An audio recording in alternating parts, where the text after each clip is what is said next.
चलिए, आज हम लोग क्लास 10th का फर्स्ट चैप्टर जिसका नाम है केमिकल रिएक्शन एंड इक्वेशन। क्या नाम है? Chemical reaction and equation. इसको स्टार्ट करने जा रहे हैं। केमिकल रिएक्शन क्या है? हम लोग बचपन से पढ़ते आ रहे हैं केमिकल चेंज और फिजिकल चेंज पढ़ते आ रहे हैं। केमिकल चेंज उसे कहते हैं जब सब्सटेंस अपनी प्रॉपर्टीज को छोड़ दे और नया सब्सटेंस नई प्रॉपर्टीज के साथ बन जाए तो उसे हम केमिकल चेंज कहते थे ना। सेम केमिकल रिएक्शन है। केमिकल रिएक्शन है कि ऐसा reaction, the reaction in which substance disappear its property, the reaction in which substance disappear its property and new substance with new property are form. ठीक है, ऐसा सब्सटेंस, ऐसा reaction जिसमें कि सब्सटेंस अपनी प्रॉपर्टीज को क्या कर दे, छोड़ दे और नया सब्सटेंस नए प्रॉपर्टीज के साथ क्या हो जाए, बन जाए, तो इसे हम क्या बोलते हैं? Chemical reaction. क्या बोलते हैं? Chemical reaction. तो केमिकल रिएक्शन के बारे में आज हम लोग पढ़ने जा रहे हैं। स्टार्ट हम लोग करते हैं chemical reaction and equation. Chapter का नाम है chemical reaction and equation. CHEMICAL chemical reaction, REACTION reaction and and equation, EQUATION chemical reaction and equation. ठीक है, समझ में आया? द रिएक्शन, सबसे पहले हम लोगों को इसमें समझना क्या है? केमिकल रिएक्शन क्या समझना है? Chemical reaction, REACTION chemical reaction. तो केमिकल रिएक्शन क्या है? Chemical reaction, the reaction REACTION reaction in which substance leave its property, leave या disappear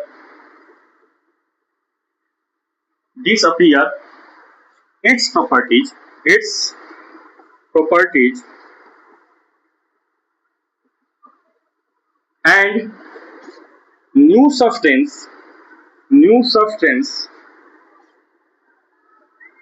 with new properties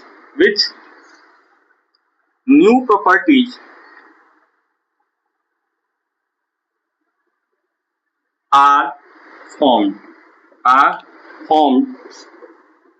is known as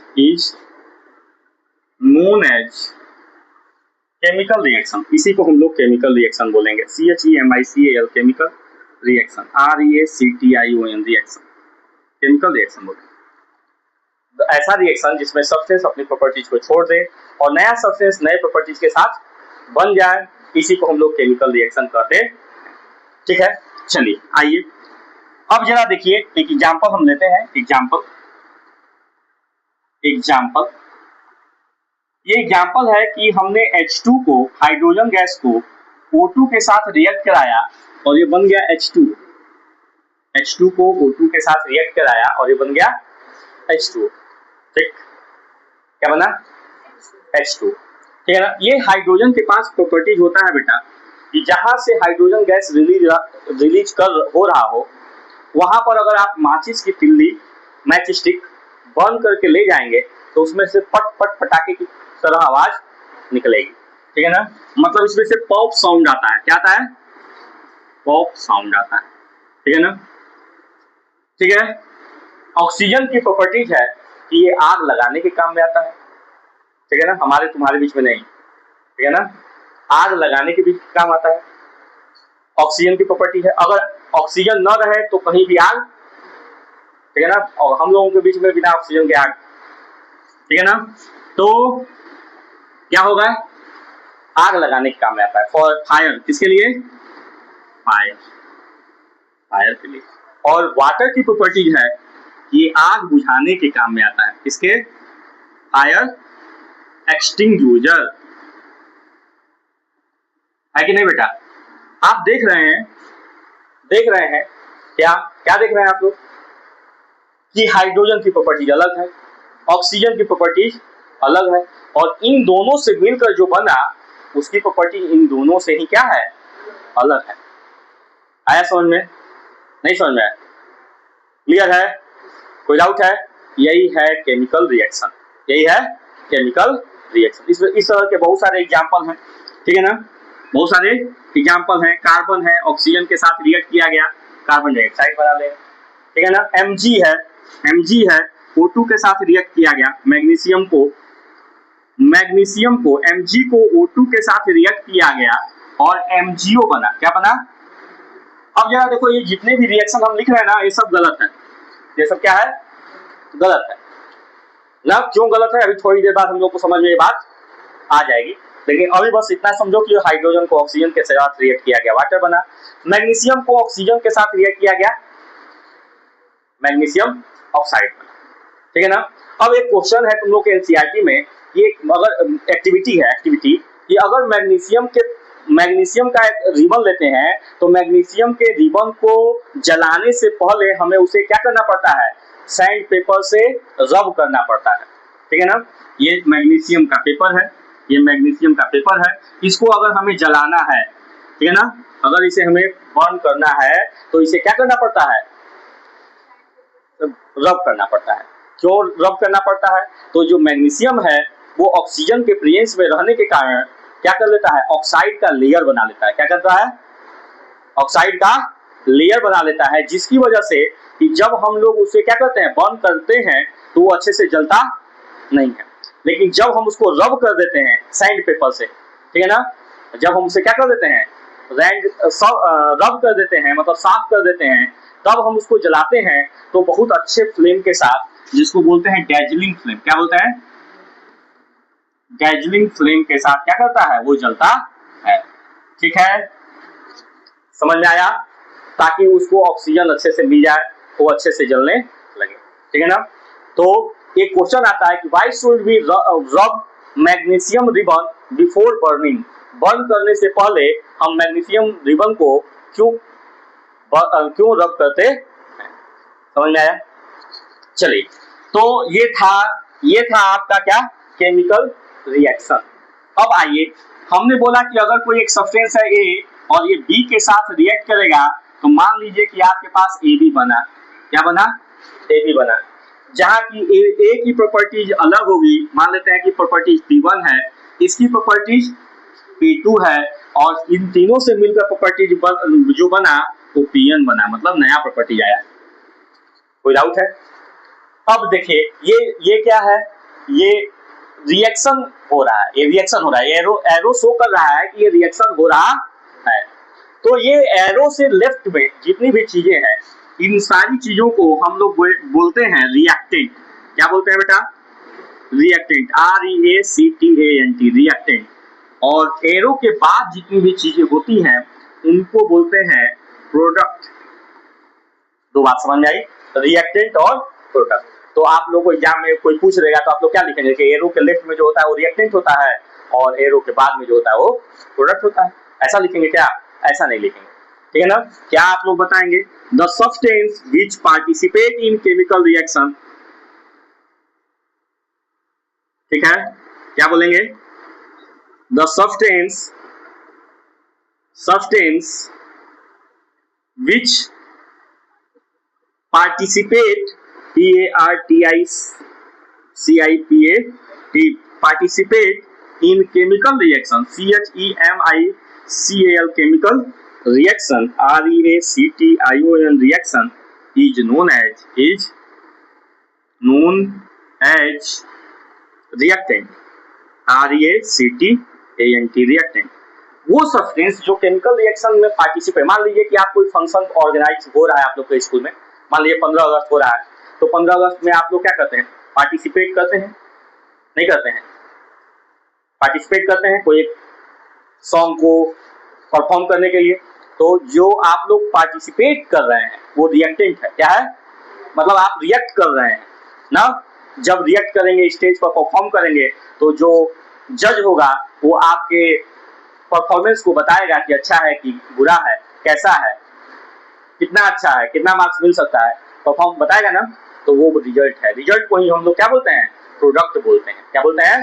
product. नहीं समझ में? तो इसका आंसर हो जाएगा कि रिजल्ट आफ्टर पार्टिसिपेशन, क्या क्या बेटा? Result after participation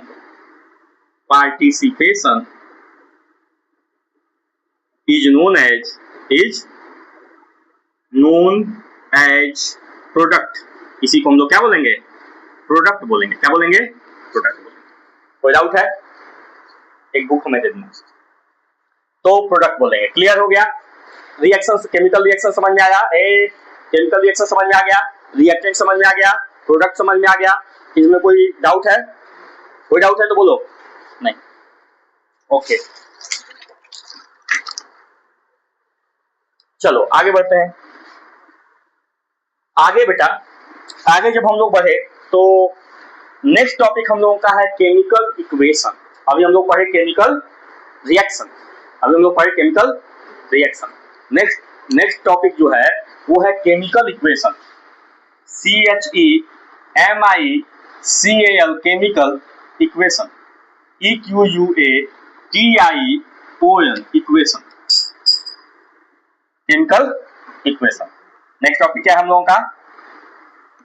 chemical equation. ठीक है ना? केमिकल इक्वेशन क्या है? अभी हम लोगों ने केमिकल रिएक्शन लिखा ना, क्या लिखा? H2 + O2 gives H2O। लिखा कि नहीं लिखा? लिखा ना? जब हम किसी रिएक्शन को एक सिस्टमैटिक ऑर्डर में अरेंज करके with the help of symbol and formulae, symbol और फॉर्मूलाई की हेल्प से लिख देते हैं, उसी को हम लोग केमिकल इक्वेशन बोलते हैं। जब हम किसी रिएक्शन को किसकी हेल्प से? With the help of symbol and एक सिस्टमैटिक ऑर्डर में अरेंज करके लिख देते हैं, तो उसी को हम लोग क्या बोलते हैं? केमिकल इक्वेशन बोलते हैं। नहीं समझ में आया? ठीक है ना? तो क्या है केमिकल इक्वेशन? क्या हुआ बेटा? when a reaction, REACTION reaction is written in systematic order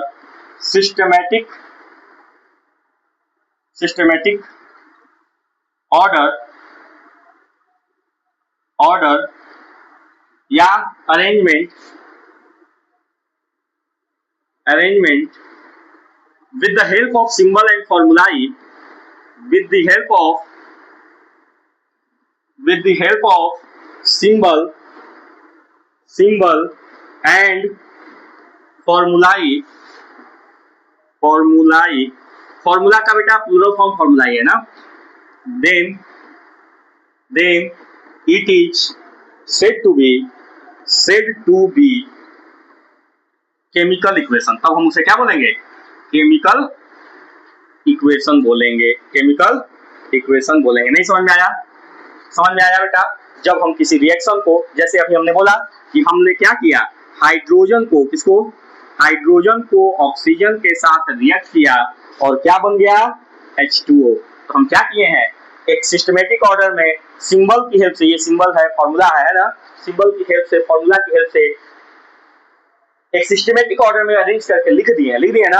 अब जब ये लिखा हुआ है तो कुछ बताने की जरूरत है, कहानी लिखने की जरूरत है कि when 2 hydrogen and 2 oxygen react with each other then H2 and O, ऐसा कुछ लिखने की जरूरत नहीं है। अब जो समझदार व्यक्ति होगा वो साफ साफ समझ जाएगा कि जब हाइड्रोजन और ऑक्सीजन रिएक्ट करेगा तो वाटर बनाए। कोई दिक्कत? यही है केमिकल इक्वेशन। आगे बढ़ा जाए। केमिकल इक्वेशन दो तरह के होते हैं, टाइप्स केवल लिख दिए तो समझ जाओगे तुम लोग कि टाइप्स कितने तरह के होते हैं? कितने तरह के? दो तरह के। कौन कौन से? तो पहला है बैलेंस केमिकल इक्वेशन। क्या है? Balanced chemical equation. CH chemical equation C लिख दे, समझ जाओगे? तो पूरा लिखें CHEMICAL chemical equation, EQUATION equation. और unbalance chemical equation BALANCED balance chemical equation, CHEMICAL chemical equation. अब यहाँ से आपका टॉपिक, इंपॉर्टेंट टॉपिक स्टार्ट हुआ है। ये है आपका इंपॉर्टेंट टॉपिक। 100% एग्जाम में एक बैलेंस करने के लिए इक्वेशन देता है। आपके पास एक इक्वेशन देगा और बोलेगा कि आप बैलेंस कीजिए। एक क्वेश्चन नहीं देता है, 3 नंबर का आता है, एक नंबर का 3 क्वेश्चन बैलेंस करने के लिए, ठीक है ना। तो अभी तो मैं समझाऊंगा कि कैसे हम लोग बैलेंस कर, अभी मैं समझाऊंगा कि बैलेंस और अनबैलेंस केमिकल इक्वेशन क्या होता है। उसके बाद हम लोग प्रैक्टिस करेंगे कि कैसे बैलेंस किया जाता है वीडियो के बाद, ठीक है ना। तो चलिए, बैलेंस केमिकल इक्वेशन उसे कहते हैं, ठीक है ना। एक क्वेश्चन बहुत इंपॉर्टेंट क्वेश्चन है जो बोर्ड के एग्जाम में कई बार आया हुआ है कि किसी भी रिएक्शन को, किसी भी रिएक्शन को हो या केमिकल रिएक्शन को हो, दोनों बात सेम है, किसी भी केमिकल रिएक्शन को बैलेंस करने की जरूरत क्यों पड़ती है। किसी भी chemical reaction, why should we balance, why should we need to balance any chemical reaction, बेटा केमिकल रिएक्शन, ठीक है ना। क्यों किसी भी रिएक्शन को हमें बैलेंस करने की क्यों जरूरत पड़ती है। तो हम लोग पढ़ेंगे कि क्लास 9th में हम लोग पढ़े हैं law of conservation of mass. क्या पढ़े हैं? According to law of conservation of mass, mass can neither be created nor be destroyed. समझ आ रहा है ना। इसलिए जब हम कोई रिएक्शन करेंगे तो रिजल्ट आने से पहले जितना उसका मास था उतना ही मास रिजल्ट आने के बाद भी होगा। नहीं समझ में आया? समझ में आया ना? क्लियर हुआ? ठीक है ना। तो सबसे पहली बात हम लोग डिफिनेशन लिखते हैं। बैलेंस केमिकल इक्वेशन किसे कहेंगे? तो बैलेंस केमिकल इक्वेशन किसे कहेंगे? बोलो। तो हम उसे कहेंगे जिसका मतलब ऐसे इक्वेशन को हम बैलेंस केमिकल इक्वेशन कहेंगे जिस इक्वेशन का मास जो है जितना रिएक्टेंट में हो उतना ही मास प्रोडक्ट में भी हो। तो सिंपल हम लोग लिख देते हैं कि mass of reactant is equal to mass of product,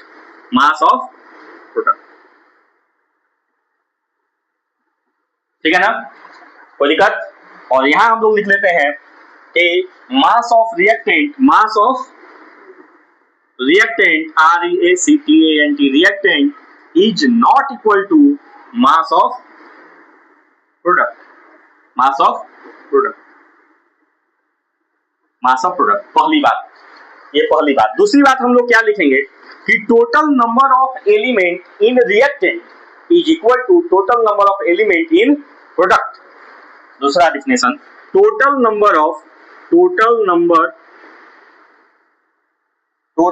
of element in reactant, total number NUMBR of element ELEMENT element in reactant in REACTANT reactant is equal to total number of element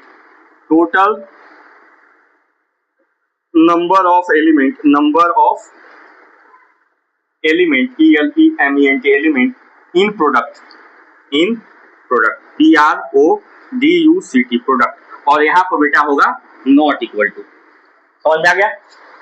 total number of element in reactant is not equal to total number of element in product. लिख लोगे ना। चलिए आइए example हम लोग अब देखते हैं। अब हम लोग समझते हैं हम लोग क्या समझना चाह रहे थे। अब देखिए यहाँ पर बैलेंस केमिकल इक्वेशन है, बैलेंस केमिकल इक्वेशन BCE और BEC याद आ रहा है कुछ? BEC क्लास 9th में पढ़े हो? नहीं आ रहा है ना। और UBCE नहीं पढ़े हो, पढ़े नहीं होगे तो तुम लोग याद रखने वाले थोड़ी हो। BCE BEC Bose Einstein condensate याद है? नहीं याद है? 5 प्रॉपर्टी होती है मैटर की। चलिए BCE balance chemical equation, balance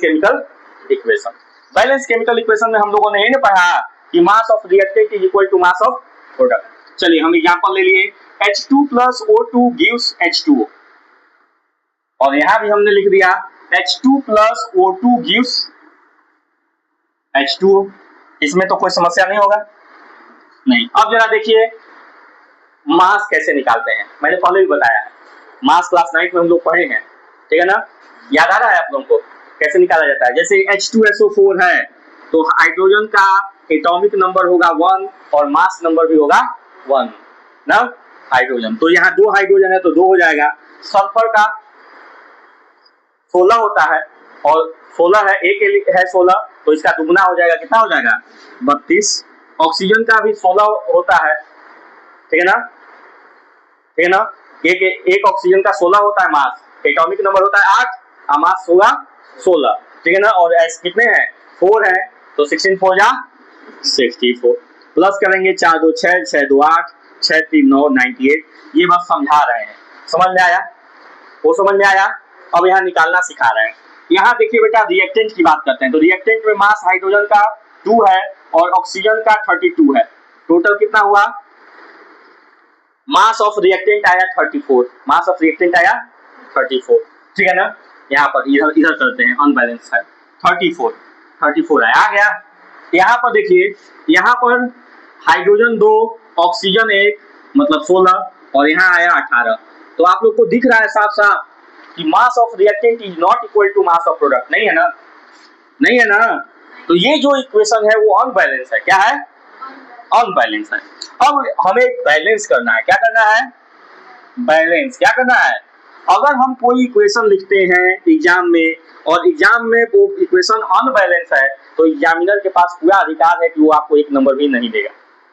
नहीं समझ आया, क्योंकि वो किसी रूल को फॉलो कर ही नहीं रहा। जैसा कि अभी मैंने समझाया कि मास can neither be created nor be destroy, और वहां डिस्ट्रॉय हो जाएगा तो लोग डिस्ट्रॉय कर दोगे तो क्या होगा, अभी यहाँ पर डिस्ट्रॉय है कि नहीं। अगर हम अभी तक लिख रहे थे कि H2 + O2 गिव्स H2O तो सब क्या लिख रहे थे, गलत लिख रहे थे, नहीं लिख रहे थे, गलत लिख रहे थे, क्योंकि यहाँ पर मास है 34 और डिस्ट्रॉय होकर हो गया 18, 34 से क्या हो गया 18।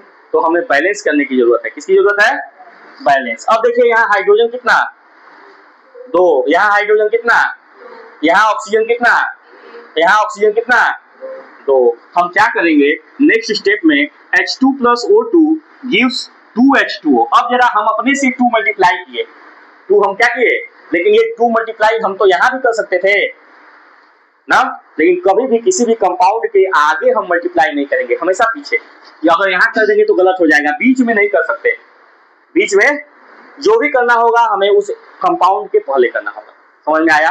तो जैसे ही हमने मल्टीप्लाई किया हाइड्रोजन कितना हो गया 4 और ऑक्सीजन कितना हो गया, तो ऑक्सीजन तो बैलेंस हो गया, हाइड्रोजन गड़बड़ा गया, बात समझ आ रहा है ना। अब हम हाइड्रोजन को बैलेंस करेंगे तो इस हाइड्रोजन में 2 से मल्टीप्लाई किए तो 2H2 + O2 गिव्स 2H2O, कोई दिक्कत। अब देखिए हाइड्रोजन कितना 4, ऑक्सीजन कितना 2, हाइड्रोजन कितना 4, ऑक्सीजन कितना। हमने एक और डेफिनेशन लिखा था, number of element in reactant is equal to number of element in. तो देखिए सब ये हाइड्रोजन की संख्या इधर और हाइड्रोजन की संख्या इधर बराबर हुई कि नहीं हुई, ऑक्सीजन की संख्या इधर और ऑक्सीजन की संख्या इधर बराबर हुई कि नहीं हुई, समझ में आ रहा है बेटा, नहीं आ रहा है, आ रहा है। अब मास कैलकुलेट करते हैं, हाइड्रोजन का मास यहाँ कितना 4, ऑक्सीजन का मास यहाँ कितना, कितना हो गया टोटल, ठीक है ना। यहाँ पर 2 सबसे मल्टीप्लाई है तो 2 मल्टीप्लाई कर लेते हैं। हाइड्रोजन 2 है, अब इसको मल्टीप्लाई करने के बाद हाइड्रोजन 2 है तो 2 हाइड्रोजन का मास 2 और ऑक्सीजन 1 है तो 1 ऑक्सीजन का मास 16, 2 × 18 और 18 टू या सेम आ गया कि नहीं आ गया। अब ये जाकर ये जो रिएक्शन है वो क्या हुआ, बैलेंस हुआ, क्या हुआ, बैलेंस हुआ, ठीक है। समझ में आया कि नहीं आया, बोलो, आ गया। एक और रिएक्शन लेते हैं बेटा, ये आगे बढ़े, चलिए। एक रिएक्शन है आप लोगों के बुक में Fe + H2O, Fe + H2O gives Fe3O4 plus H2, Fe3O4 plus H2 आया समझ में, नहीं आया, चलिए देखिए। अच्छा एक बात और याद रखिए आप लोग, जब बैलेंस करना हम सिखा रहे हैं आज, अब ठीक है ना। एग्जाम में एक क्वेश्चन या 3 क्वेश्चन जो है बैलेंस करने के लिए आएगा, बोर्ड में भी आएगा, अभी तो जो एग्जाम होगा उसमें आएगा ही आएगा, बात समझ में आ रहा है ना। तो सीखिए, फिर हम आप लोगों को बहुत सारा देंगे। अब जब हम बैलेंस करते हैं तो सबसे पहले कोशिश करते हैं कि हाइड्रोजन और ऑक्सीजन को बैलेंस किया जाए। किसको बैलेंस किया जाए, ऑक्सीजन को बैलेंस किया जाए। हाइड्रोजन यहाँ 2, हाइड्रोजन यहाँ, तो हाइड्रोजन तो बैलेंस है, ऑक्सीजन पे आते हैं। ऑक्सीजन यहाँ 2, यहाँ ऑक्सीजन 4। गड़बड़ है, गड़बड़ है। हमें क्या करना पड़ेगा नेक्स्ट स्टेप में, रिएक्टेंट में 4 मल्टीप्लाई करना पड़ेगा कि नहीं बेटा, और बाकी सारा एज इट इज लिख देना होगा। कोई दिक्कत बोलो। अब देखिए, जैसे ही हमने यहाँ पर 4 से मल्टीप्लाई किया, 4 से मल्टीप्लाई किया, ऑक्सीजन की संख्या हो गई 4, लेकिन हाइड्रोजन की संख्या हो गई 8। हाइड्रोजन की संख्या कितनी? 8। कोई दिक्कत? 8 है ना, समझ में आ रहा है? 4 2 8 आ रहा है। अब लेकिन इधर कितना? 2। क्या करना पड़ेगा? क्या करना पड़ेगा? यहाँ क्या पुट करेंगे बोलो भाई? 4 से मल्टीप्लाई करना पड़ेगा। बोलो, नहीं तो हमको कैसे समझ में आएगा? मुंह में जो है रखे है। Fe plus 4H2O gives Fe3O4 plus 4H2। 4 2 8। जब यहाँ और यहाँ रहेगा तो इसको मल्टीप्लाई करेंगे। क्या करेंगे? लेकिन अगर मान लो किसी कंपाउंड में H2 है प्लस फिर H2O है, तो ये 2 और ये मान लो 3 है यहाँ, तो 2 और ये 3 5 होगा। ऐसे रहेगा तो 5, लेकिन अगर इसके बगल में कुछ हो जाएगा तो वो मल्टीप्लाई हो जाएगा। क्लियर है? ओके, चलिए आगे बढ़ते हैं। ये हो गया 4H2। अब देखिए जरा, हाइड्रोजन बैलेंस 8, वहां भी 8, ऑक्सीजन 4, यहाँ भी 4। अब देखिए आयरन यहाँ कितना? 3। यहाँ आयरन कितना? एक लौता है। इसको क्या करना पड़ेगा? 3 करना पड़ेगा। ठीक है ना? क्या करेंगे? 3Fe plus 4H2O gives Fe3O4 plus 4H2 and this is your balanced chemical equation। समझ में आया? नहीं समझ में आया? और एग्जांपल दें, और एग्जांपल दें कि आ गया? बोलो, आ गया? Very good. ठीक है ना? एक बहुत छोटा सा एग्जांपल है। H2 hydrogen H2 plus Cl2 gives HCl। H2 plus Cl2 gives HCl। अब देखो हाइड्रोजन यहाँ 2, यहाँ हाइड्रोजन 1 है ना, 1। अगर हम इसको बैलेंस करना है तो H2 plus Cl2 gives 2HCl करेंगे कि नहीं करेंगे? जैसे ही 2 से मल्टीप्लाई किए, हाइड्रोजन भी 2 हो गया और क्लोरीन भी। जब ये दोनों 2 हो गया और यहाँ दोनों 2 है, तो बैलेंस हो गया कि नहीं हो गया? तो कुछ तो एक ही स्टेप में हो जाएंगे बेटा, आप कुछ कई स्टेप में होंगे, तो सारे स्टेप को करके दिखाना होगा। समझ में आया? नहीं समझ में आया? ये है केमिकल इक्वेशन की बात। तो आप लोग को ये समझ में आ गया होगा कि केमिकल इक्वेशन किसे कहते हैं, केमिकल इक्वेशन कितने तरह के होते हैं। ठीक है ना? केमिकल रिएक्शन किसे कहते हैं, ये सारी बातें आप लोग को समझ में आ गई। अब हम लोग आगे बढ़ा जाए, आगे बढ़ा जाए। कोई डाउट है? नहीं।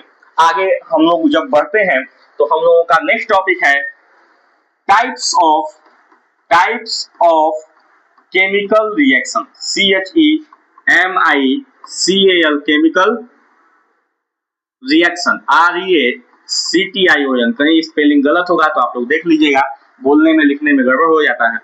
सबसे पहला जो टाइप्स है आप लोग को जो पढ़ना है, पहला टाइप्स है वो है combination reaction. COMBINATION combination reaction, REACTION combination reaction. दूसरा जो रिएक्शन है वो क्या है? Displacement reaction. क्या है? Sorry, decomposition reaction. क्या है बेटा? Decomposition reaction. Decomposition reaction, SITION। Decomposition, SITION decomposition reaction, REACTION। ठीक है ना? थर्ड हम लोग का जो रिएक्शन है वो है डिस्प्लेसमेंट रिएक्शन। क्या है? Displacement reaction. ठीक है ना? फोर्थ प्रॉपर्टी जो है वो है हमारा double displacement reaction, DOUBLE double displacement reaction, displacement reaction, REACTION double displacement reaction. पांचवी जो रिएक्शन है वो है redox reaction, REDOX redox reaction. ठीक है ना? REACTION reaction, redox reaction. उसके बाद भी बहुत सारी प्रॉपर्टी है बेटा, जिसको हम लोग बोलते हैं neutralisation reaction, neutralisation reaction, SATION neutralisation reaction, REACTION। बोलिए, हो गया? ठीक है, ठीक है, न्यूट्रलाइजेशन रिएक्शन। उसके बाद सातवें नंबर पर जो रिएक्शन है न्यूट्रलाइजेशन रिएक्शन के बाद 7वें नंबर पर जो रिएक्शन है वो कौन सा रिएक्शन है मालूम है? कोई दिक्कत नहीं है, अरे थोड़ा इधर उधर। 5वें पर क्या है? ऑक्सीडेशन, उसी को रेडॉक्स रिएक्शन बोलते हैं। उसके बाद नहीं है, इसीलिए बोल रहे हैं न्यूट्रलाइजेशन रिएक्शन। क्या है? Neutralisation reaction. फिर उसके बाद है बेटा एक्सोथर्मिक रिएक्शन और इंडोथर्मिक रिएक्शन, सब है, लेकिन एनसीईआरटी में कुछ चीजें ऐसे छुपा छुपा कर देता है कि वो आपको ढूंढना पड़ता है, ठीक है ना। तो इंडोथर्मिक रिएक्शन नेक्स्ट है, endothermic reaction, endothermic THERMIC thermic reaction, REACTION, endothermic reaction, REACTION। और उसके बाद 8वां रिएक्शन है एक्सोथर्मिक रिएक्शन। क्या है? Exothermic THERMIC thermic reaction, REACTION, exothermic reaction. इन सारे रिएक्शन के बारे में पढ़ना है। आज हम लोग कुछ रिएक्शन पढ़ा जाएगा, नेक्स्ट क्लास में कुछ रिएक्शन पढ़ा जाएगा। स्टार्ट किया जाए। इसमें ये सारे रिएक्शन आप लोग को याद रहना चाहिए कम से कम, जैसे हमको याद है, ठीक है ना। तो फर्स्ट रिएक्शन पे हम लोग आते हैं और फर्स्ट रिएक्शन है हमारा combination reaction, combination reaction, REACTION, combination reaction. और सिंपल इसका नाम ही है कॉम्बिनेशन रिएक्शन। क्या ना, स्पेलिंग सही है ना? हाँ, ऐसे देख रही हो तो हमको लग रहा है गड़बड़ है, ठीक है ना, ऐसे मत देखो। चलो, कॉम्बिनेशन रिएक्शन, कॉम्बिनेशन रिएक्शन नाम है, कॉम्बिनेशन मतलब कंबाइन होने की बात हो रही है। किसकी बात की जाएगी? कंबाइन की, सब्सटेंस की बात की जाएगी, ठीक है ना। कोई केमिकल कंबाइन होगा, यही ना होगा। तो when two or more than two substance, when two or more than two substance, SUBSTANC substance combine to form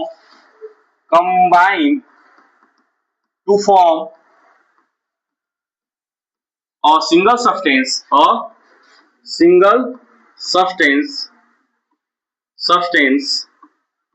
then it is said to be combination reaction, combination, Saumya बात नहीं, कॉम्बिनेशन रिएक्शन। जब दो या दो से अधिक सब्सटेंस कंबाइन हो और कंबाइन होकर एक नया सब्सटेंस बनाए तो इसी को हम लोग कॉम्बिनेशन रिएक्शन कहते हैं। एक ए है, एक बी है और ये दोनों कंबाइन होकर क्या बना लिया? सी, क्या? सी। इसी को हम लोग कॉम्बिनेशन रिएक्शन बोलेंगे। नहीं आ रहा है? आ रहा है, गुड, ठीक है ना। ए बेटा, ये जो ए है वो क्या हो सकता है? एलिमेंट हो सकता है। बी क्या हो सकता है? एलिमेंट हो सकता है। और जो सी होगा वो क्या बनेगा? कंपाउंड। जब दो एलिमेंट कंबाइन होंगे तो क्या बनेगा? कंपाउंड, ठीक है ना। ये एलिमेंट हो सकता है, ये कंपाउंड हो सकता है, ये क्या बनेगा? कंपाउंड। ये कंपाउंड हो सकता है, ये एलिमेंट हो सकता है, ये क्या बनेगा? कंपाउंड। ये कंपाउंड हो सकता है, ये कंपाउंड हो सकता है, ये भी कंपाउंड। मतलब हमारे समझाने का मतलब है कि यहाँ कुछ भी हो सकता है लेकिन बनकर एक ही चीज बनेगा, कंपाउंड बनेगा, ठीक है ना। तो हम अब ये एक डिफिनेशन थोड़ी लिखेंगे कि when an element combine with another element then form a compound. इसीलिए हमने डायरेक्ट लिख दिया व्हेन और two or more than two substance में एलिमेंट कंपाउंड सब आ गया। समझ में आ गया? एग्जांपल जीता जागता एग्जांपल हमने आप लोग को दिखाया कि H2 + O2 gives H2O। अब ये गलत नहीं लिखेंगे हम लोग, 2H2O, ठीक है ना। अब बैलेंस भी हो गया। क्लियर है? समझ में आ गया? नहीं समझ में आया? आ गया। इसी को हम लोग बोलते हैं कॉम्बिनेशन रिएक्शन। कोई डाउट नहीं। नेक्स्ट हम लोग आते हैं, सेकेंड जो हमारी रिएक्शन है वो है बेटा decomposition reaction, decomposition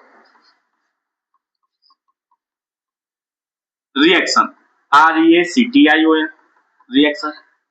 decomposition, composition मतलब आप लोग को मालूम है, यहां से कंपोजिशन मतलब आप लोग समझ रहे हैं। कंपोजिशन किसी चीज का मिलना, क्या करना? कंपोज होना। कई चीजों को मिलाकर गाना को कंपोज कर दिया जाता है कि नहीं? तो ऐसे समझ लीजिए कंपोजिशन है। अब मिला हुआ है, कोई चीज क्या हुआ है? मिला हुआ है और उसको डी कर दिया गया, मतलब दूर कर दिया गया, ठीक है ना। मतलब जब किसी एक सब्सटेंस को दो या दो से अधिक सिंपलर सब्सटेंस में ब्रेक कर दिया जाए, वो कंपोज तो था लेकिन अब उसे क्या कर दिया गया? डी कर दिया गया, डीकंपोजिशन। नहीं समझ में आया?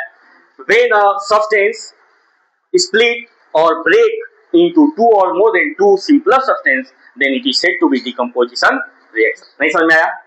सिंपल लैंग्वेज में आप लोग को डिफिनेशन याद रखनी है और वही एग्जाम में आएगा लिखनी है, या कोई पूछेगा तो रटने की कोई जरूरत नहीं है, ठीक है ना? क्या हमने बताया कि when a substance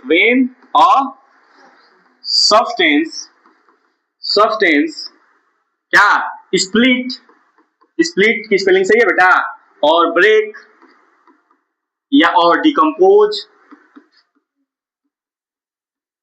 ना, इनटू कुछ भी लिख लेना जो याद आया, into two or more than two simpler substance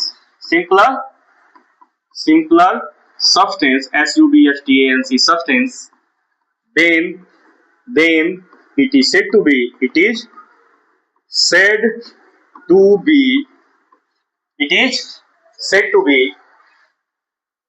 decomposition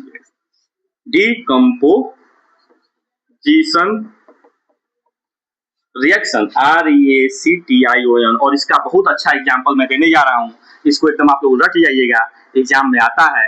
CaCO3 को जब हम लोग हीट देते हैं, क्या देते हैं, तो ये CaO प्लस CO2 में ब्रेक हो जाता है।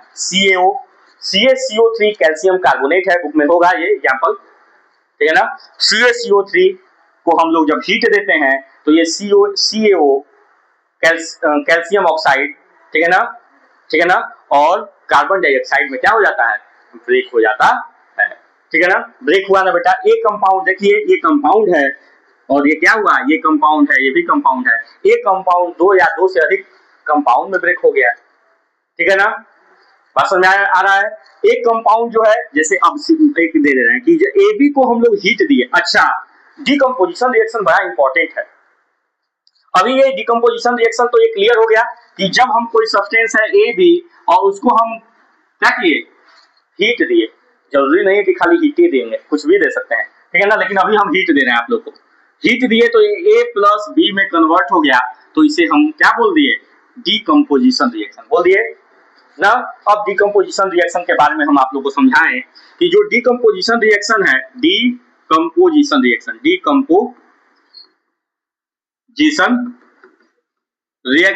REACTION रिएक्शन, ठीक है ना? वो कई मतलब कोई सब्सटेंस ब्रेक होगा तो ब्रेक होने का कई सारा वजह होगा। कोई व्यक्ति जो है किसी एक वजह से ब्रेक नहीं होता है, ठीक है ना? उसको ब्रेक होने के लिए कई वजह होने, पूरा जो है समाज, ठीक है ना, जब उसके पीछे बढ़ जाता है तब वो जो है क्या होगा, ब्रेक होगा। उसी तरह से इसके पीछे बहुत सारे लोग पढ़ने वाले हैं, क्या करने के लिए, ब्रेक करने के लिए। तो सबसे पहले इसको जो है ब्रेक करने के लिए पढ़ा कौन, इलेक्ट्रिसिटी। कौन पढ़ा, इलेक्ट्रिसिटी। आया समझ में बेटा? नहीं समझ में आया? क्या आया, जब AB बेचारे को क्या दिया गया, समझ जाओगे ना, इलेक्ट्रिसिटी दिया गया, तो AB बेचारा क्या हो गया, A प्लस B में ब्रेक हो गया। तो इसको हम लोग क्या बोलेंगे, इसको हम लोग बोलेंगे इलेक्ट्रोलिटिक डिकम्पोजिशन रिएक्शन। क्या बोलेंगे, इलेक्ट्रोलिटिक डिकम्पोजिशन रिएक्शन। क्या बोलेंगे, electrolytic ELECTRO electrolytic LYTIC lytic decomposition reaction, decomposition reaction REACTION decomposition reaction. दूसरा, जब हम लाइट देते हैं, क्या देते हैं, लाइट देते हैं, LIGHT लाइट, क्या देते हैं, सूर्य की प्रकाश, UV रे, ठीक है ना? तो ये जो AB है वो क्या हो जाता है, ब्रेक होकर A प्लस B में कन्वर्ट हो जाता है। क्या दे रहे हैं, लाइट दे रहे हैं, ठीक है ना? तो इसे हम बोलेंगे photolytic decomposition reaction, decomposition reaction, ठीक है बेटा? उसके बाद जो तीसरा है, थर्ड है, वो मालूम है क्या है, वो जब हम उसको हीट देते हैं तो भी ये बेचारा ब्रेक हो जाता है। ठीक है, हीट क्या दिया गया, ए बी को क्या दिया गया, हीट दिया गया। क्या दिया गया, हीट को ऐसे रिप्रेजेंट कर दिया। ठीक है ना, हीट दिया गया। क्लियर है, कोई दिक्कत है? यहाँ पर यूवी लिख दे ताकि आप लोग को दिक्कत ना हो। हीट दिया गया तो ये किस में कन्वर्ट हो गया, ए प्लस बी में कन्वर्ट हो गया। ठीक है ना, हीट दिए, क्या दिए, हीट, तो इसे क्या बोलेंगे, thermal decomposition reaction. Thermal decomposition reaction, RACTION reaction. ठीक है ना, और चौथा, 3 बताए, चौथा है कैटलिस्ट बेटा। क्या, कैटलिस्ट। एक कैटलिस्ट दिए, AB को क्या दिया गया, कैटलिस्ट। कैटलिस्ट बहुत सारे होते हैं, आयरन, मोलिब्डेनम, बहुत सारे होते हैं, तो ये A प्लस बी में कन्वर्ट हो गया। अब ये कैटलिस्ट क्या होता है, एक नया चीज आया है, पहले बताए हैं आप लोगों को, नहीं बताए हैं। कैटलिस्ट एक ऐसा सब्सटेंस होता है जो इन दोनों के बीच में लड़ाई करा देता है और अपने इन्वॉल्व भी नहीं होता है। ठीक है ना, और इन दोनों को ब्रेक करके अलग अलग कर देता है, A प्लस बी। मतलब हम और हमारे और तुम्हारे बीच में एक ऐसा व्यक्ति जो हमारे और तुम्हारे बीच में क्या कर दे, लड़ाई करा दे। ठीक है ना, और हम दोनों क्या हो जाएं, अलग अलग हो जाएं, और वो बेचारा इन्वॉल्व भी नहीं होगा।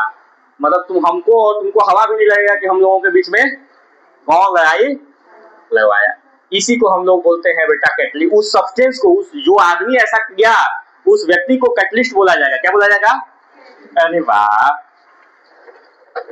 अरे वाह, क्या लिखो, अरे हमको लिखो, उस सब्सटेंस को क्या बोला जाएगा, कैटलिस्ट। थैंक यू, अभी क्लास ले रहा। उस सब्सटेंस को बोला जाएगा क्या, कैटलिस्ट ना, और उस रिएक्शन को क्या बोला जाएगा, कैटालिटिक रिएक्शन। क्या बोला जाएगा, नहीं समझ में आया, क्लियर है?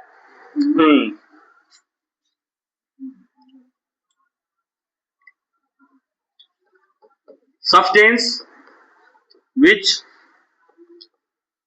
change the rate of chemical reaction, rate of chemical reaction, RACTION reaction, without its involvement, बिना अपने इन्वॉल्व हुए क्या कर दिया, रेट ऑफ रिएक्शन को बढ़ा दिया, चेंज कर दिया, घटा भी देता है कभी कभी। ठीक है, दोनों काम करता है, तो इसको क्या बोलेंगे, कैटलिस्ट बोलेंगे। और इस रिएक्शन को क्या बोलेंगे बेटा, कैटालिटिक। क्या बोलेंगे, catalytic decomposition reaction, RACTION reaction. ठीक है ना, आप लोग का होमवर्क है इस सबका एग्जाम्पल लिख कर लाएंगे। एग्जाम्पल किसका, क्या लिख कर लाएंगे, एग्जाम्पल किसका, एग्जाम्पल लिख कर लाएंगे, सबका। ठीक है ना, हम आप लोग को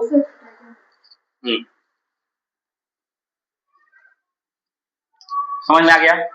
कोई डाउट है, कोई समस्या? आगे बढ़ाया जाए बेटा। नेक्स्ट है आप लोगों के पास डिस्प्लेसमेंट रिएक्शन। क्या है, displacement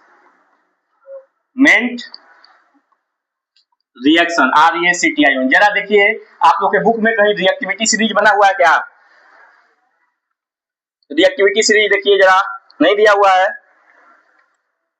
metal and non metal chapter है, उसमें खोलिए रिएक्टिविटी सीरीज होगा, फट से खोलिए, तब तक हम डिफिनेशन बता रहे हैं आप लोग को।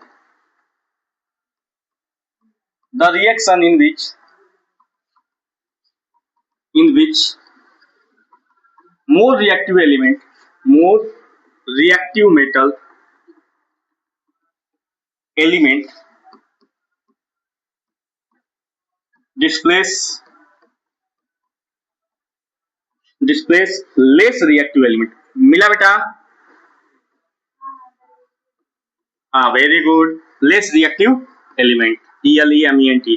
पहला एलिमेंट बोलो बेटा, पहला एलिमेंट बोलो रिएक्टिविटी सीरीज का, potassium, sodium, calcium, magnesium, aluminium, zinc, iron, lead, hydrogen, copper, mercury, silver, gold. Au बेटा सबसे नीचे Au है ना। हमारे पास एक बहुत बड़ा लिस्ट है, ठीक है ना, इसलिए हम तुम लोग को बोले कि ये वाला लिस्ट देख लो। तुम लोग के सिलेबस में यही लिस्ट है। हमें जो लिस्ट याद है वो बहुत लंबा है। लिख बासर काना मांगे आलू मंजन कर फिर सीढ़ी को नीचे सुन पपसू, ठीक है ना, उसमें बहुत सारे एलिमेंट हैं, इसीलिए हम बोले कि ये वाला बताओ, ठीक है। याद हो रहा है? हम लोग बचपन में याद किए थे, लिख बासर काना मांगे आलू मंजन कर फिर सीढ़ी को नीचे सुन पपसू, ठीक है ना। याद हुआ? नहीं याद हुआ?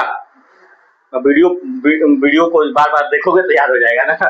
लिख बासर का ना मांगे आलू मंजन कर फिर सीढ़ी को नीचे सुन, ऐसे है। लिथियम से लिख बासर का ना मांगे आलू मंजन कर, आगे बढ़ते जाओ। खैर अपना आगे नहीं बढ़। रिएक्टिविटी सीरीज हमने डिफिनेशन लिखा कि the reaction in which more reactive element displace less reactive element is known as displacement reaction. देखिए एक हमारे पास कंपाउंड है AB प्लस C गिव्स, ये देखिए पहली बात, ये जो कंपाउंड है इसमें से एक पॉजिटिव है और एक निगेटिव है। क्या है? पॉजिटिव और निगेटिव है। ये जो अकेला कंपाउंड है ना, क्या है? अकेला कंपाउंड है वो पॉजिटिव है। मेटल ही एक ऐसा एलिमेंट है, कंपाउंड नहीं है, एलिमेंट है। मेटल जो होता है वो हमेशा अकेले एग्जिस्ट कर सकता है, लेकिन नॉन मेटल कभी भी अकेले एग्जिस्ट नहीं करेगा, याद रखो। बात समझ में आ रहा है ना? क्या? हाँ, जिसके पास पॉजिटिव चार्ज है वो मेटल होगा, जिसके पास निगेटिव चार्ज है वो नॉन मेटल, ये भी याद रखो। दो बात याद हो गया। AB plus C gives. अब हम अभी मान लेते हैं, बहुत छोटा सा क्वेश्चन है, तो हम मान लेते हैं कि ये मोर रिएक्टिव है, MR समझ जाओगे, और ये लेस रिएक्टिव है, LR समझ जाओगे। ये जो मोर रिएक्टिव एलिमेंट है वो लेस रिएक्टिव एलिमेंट को क्या करेगा? डिस्प्लेस कर देगा, कहेगा हटो तुम यहाँ से, ये तुम्हारी जगह नहीं है, ठीक है ना। तो क्या हो जाएगा? CB क्या बन गया बेटा? CB, और A जो है क्या हो गया? अलग हो गया। यही है डिस्प्लेसमेंट रिएक्शन। यही क्या है? अब हम वो क्यों लिखवाए हैं जरा समझो, बड़ा इंपॉर्टेंट बात हम लोग समझाने जा रहे हैं, क्योंकि ये इंपॉर्टेंट है, इस पर क्वेश्चन आता है। कैसा एक क्वेश्चन आएगा? हमने एक एग्जांपल ले लिया, ZnSO4 प्लस Fe गिव्स। हमने लिखा कि ZnSO4 प्लस Fe गिव्स। यह देखिए Zn में ये प्लस है और SO4 में ये 2 माइनस है। हमने आप लोग को पढ़ाया है, याद कराया है। अगर आप लोग को याद नहीं है तो याद कर लीजिए। जितने भी एसिडिक रेडिकल और बेसिक रेडिकल क्लास 9th में मैंने पढ़ाया था ना, वो सब यूज है बेटा। इस बार अगर नहीं याद रहेगा तो तुम लोगों का समझ लो कि 5 नंबर गया। कितना नंबर गया? क्योंकि उससे क्या बैलेंस करने के लिए आएगा। अगर आप लोग को नहीं मालूम रहेगा तो आप लोग बैलेंस ही नहीं कर पाएंगे। हमने लिखा था ना अभी कि जैसे यही लिखा है ZnSO4 प्लस Fe, तो एग्जाम में ZnSO4 प्लस Fe नहीं आएगा, वहां लिखा रहेगा कि zinc sulphate plus barium chloride gives what. मतलब ये फॉर्मूला नहीं दिया रहेगा, वो पूरा स्टेटमेंट दिया रहेगा कि when this and this compound and this compound react with this compound what result is form. नहीं समझ में आया तो आपको याद होना बहुत जरूरी है, और चार्ज के साथ, चार्ज के। चलिए तो यहाँ पर ये, अब देखिए ये रिएक्शन होगा कि नहीं, पहले हमें ये चेक करना पड़ेगा। तो ये रिएक्टिविटी सीरीज आपको याद होना चाहिए। अगर आयरन ज्यादा रिएक्टिव होगा तभी तो जिंक को डिस्प्लेस करेगा। अब देखो आयरन ज्यादा रिएक्टिव है कि नहीं, बोलो। ये रिएक्टिविटी सीरीज है, इस रिएक्टिविटी सीरीज में ये मोर रिएक्टिव एलिमेंट है और ये लेस रिएक्टिव एलिमेंट है। ये तो क्लियर हो गया। अब जरा देखो, जब ऊपर से नीचे आ रहा है तो जिंक पहले आ रहा है, तो जिंक ज्यादा रिएक्टिव है और आयरन कम रिएक्टिव है, तो ये रिएक्शन होगा। ये आयरन जो है जिंक को डिस्प्लेस कर पाएगा? नहीं ना कर पाएगा, क्योंकि ये लेस रिएक्टिव है, ये मोर रिएक्टिव है। बात समझ में आ रहा है ना? तो ये क्या होगा, ये क्वेश्चन दे देगा और तुम लोग क्या करोगे, फट से Fe को यहाँ कर दोगे, FeSO4 प्लस Zn लिखकर चले जाओगे, तो नंबर भी 0/100 मिलेगा। तो क्या होगा, यहाँ पर लिखेंगे नो रिएक्शन, नो रिएक्शन। तो नो रिएक्शन लिखने के लिए बेटा ये याद होना चाहिए। तो कल आपका होमवर्क है, समझ में आ गया? उतना बड़ा मत लिख, याद करना हमारा वाला, कम से कम इतना याद कर लेना। कोई डाउट है? कोई डाउट नहीं, समझ में आ गया? आगे बढ़े और एग्जाम्पल दें। अभी तो एग्जाम्पल हमने उसका दिया ही नहीं। चलो